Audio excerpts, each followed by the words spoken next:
provavelmente o primeiro livro de medicina do mundo, que é o I Ching, o livro do Imperador Amarelo, tem à volta de 5.000 anos. E, portanto, é o principal compêndio de medicina, o primeiro compêndio de medicina, e ele é de medicina chinesa. Para a altura, provavelmente, era um grande desenvolvimento da área da medicina, a medicina chinesa. Já tinha um método bastante padronizado daquilo que seria a doença e a evolução da doença. E, portanto, nós estamos a falar de uma medicina milenar que, no fundo, o que pretende é dar oportunidade ao corpo dele se autoequilibrar, dele se autorregenerar. No fundo, não estamos a dar nenhuma substância estranha ao organismo, estamos a dar as condições para que ele possa realmente melhorar. E isso distingue-nos claramente da medicina ocidental. Nós temos a genética de milhões e milhões de anos atrás. Então, o nosso corpo está preparado. Nós chegamos aqui a partir de um determinado tipo de alimento. E é esse alimento que nos mantém saudáveis. Porque passa a pessoa a entender que ela tem responsabilidade sobre a sua saúde. E não o médico. O médico não tem que ser não é chegar ali, eu tenho isso, agora doutor, por favor, me trata. Que é basicamente o raciocínio, ou seja, me trata, me passa um medicamento e eu vou ficar tratado. Não, ele não vai ficar tratado. Ele poderá ficar assintomático, mas não tratado se aquilo não for levado ao âmago da questão, ao que está causando aquilo, o que está desequilibrando o organismo, que está trazendo aquela sintomatologia. É a medicina usada por Hipócrates, que todo mundo sabe que é o pai da medicina. Então, que recursos ele tinha naquela época para usar? Tinha exatamente os recursos da natureza.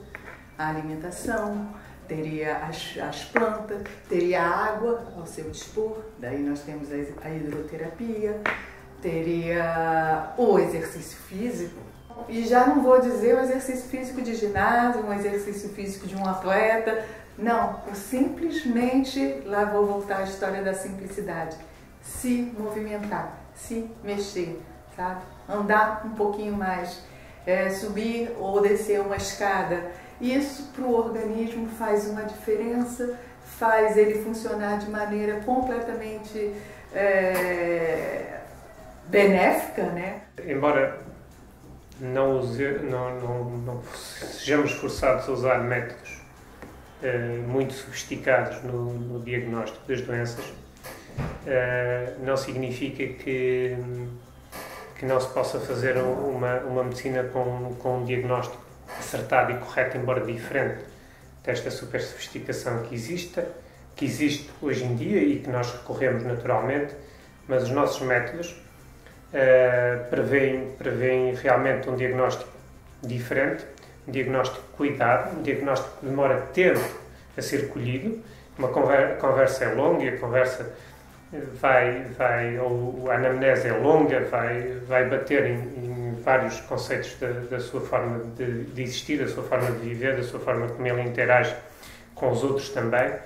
E isso demora tempo, demora bastante tempo e por isso um diagnóstico de medicina chinesa ou de naturopatia demora um pouco mais do que aquilo que é o hábito e comum de qualquer outro tipo de diagnóstico na medicina ocidental, mais rápido e também que, no fundo, cada vez mais vão buscar recursos super sofisticados para obter melhor diagnóstico. No entanto, reconhece, por exemplo, que os médicos cubanos são ótimos a diagnosticar. E são ótimos a diagnosticar porquê? Porque não têm tantos recursos. Tão simples quanto isto, não é? E hoje, muitas vezes, se recorre a Cuba para curar determinadas patologias. E eu não acredito que o médico saiba mais, eu acredito é que o médico esteja experimentado a trabalhar sem tantos recursos. Isto é a diferença. Aquilo que, por exemplo, se usa hoje em Cuba é muito próximo daquilo que nós fazemos numa medicina mais tradicional. E quando nós falamos tradicional, certamente nós estamos a falar numa medicina atrasada no tempo. É tradicional porque usamos conceitos tradicionais, fundamentos tradicionais, mas evoluindo claramente no tempo, investigando e fazendo investigação de ponta. Isto é bem claro. É claro que fique bem esclarecido. Hoje faz-se investigação nestas matérias de ponta. Hoje temos recursos muito evoluídos no tempo e, sobretudo, fitoterápicos, a forma como se usam os nutrientes, a forma como se elucida a pessoa no uso da nutrição, de uma forma bastante precisa, bastante evoluída e, naturalmente, não correndo o risco de produzir algum mal na pessoa. Temos sempre a sensação de que temos que fazer as coisas de forma a ter o mínimo de efeitos adversos com os nossos métodos. Penso que é um dos fundamentos, dos princípios fundamentais. A medicina natural é não causar dano.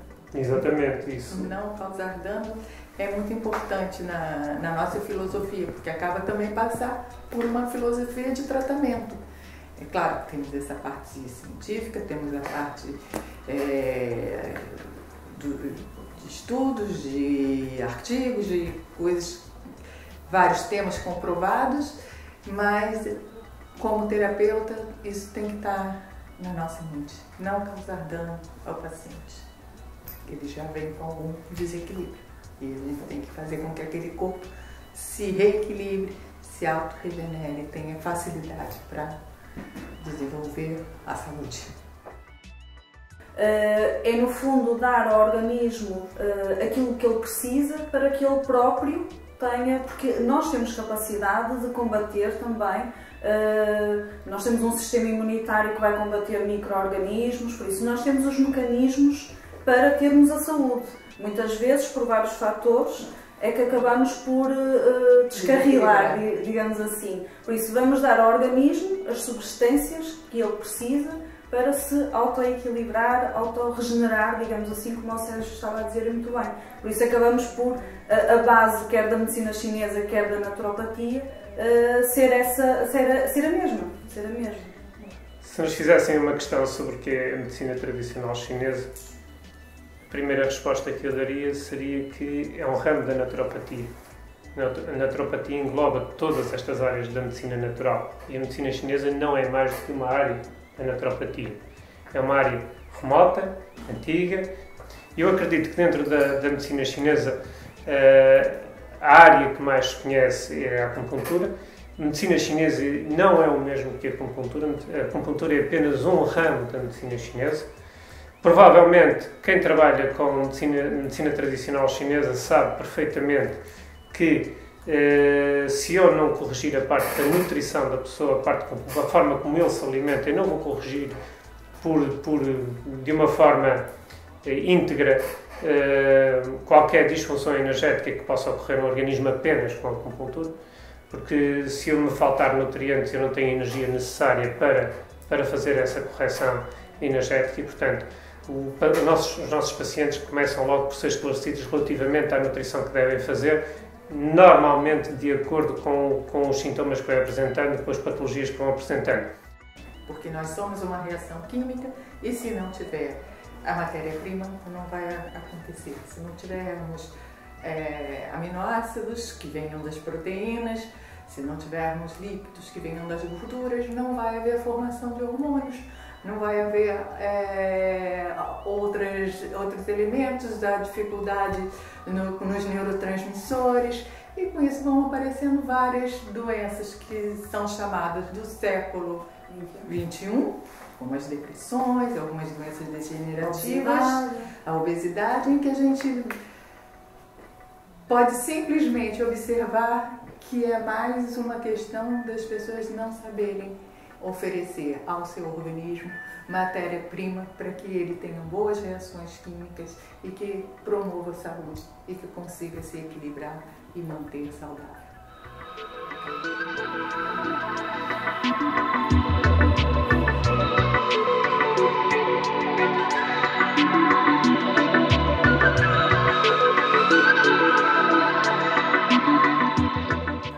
Estamos equilibrados, isso sente-se mesmo no corpo.